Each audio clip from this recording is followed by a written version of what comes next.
this now with Srikanth Kondapalli, who is a professor in Chinese studies at the Jawaharlal Nehru University, and he joins us now live from Delhi. Welcome to the program.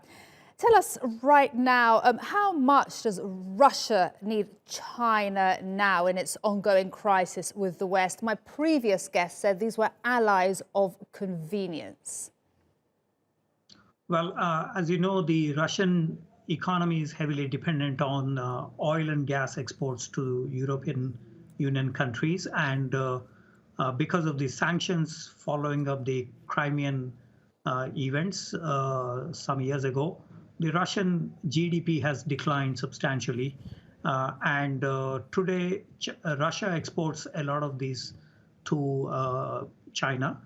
There is the $380 billion deal that was made in 2014, and already the gas supplies have already begun, which suggests that the Chinese would be good for Russian economy in terms of these oil and gas exports from Angarsk, from Siberia and other places. And could that be, sorry to interrupt, because just on that point regarding gas, could any potential pipeline, I know they're looking at the construction of Power of Siberia 2 pipeline, that's the name, to counter any issues regarding Nord Stream 2?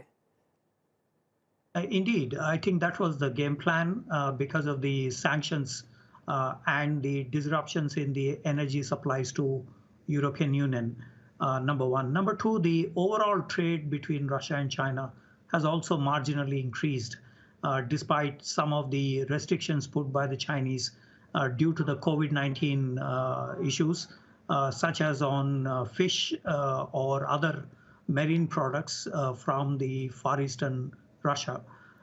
There is also the Russian dependence on infrastructure.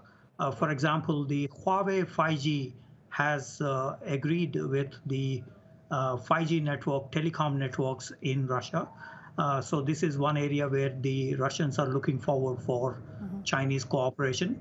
And in the overall matrix of Russia, China versus the US, European Union and other countries, the multipolarity has been enhanced between Russia and China. This is the code word for the countries to protect their interests in the Security Council in the UN, as well as in the other areas where the NATO is expanding.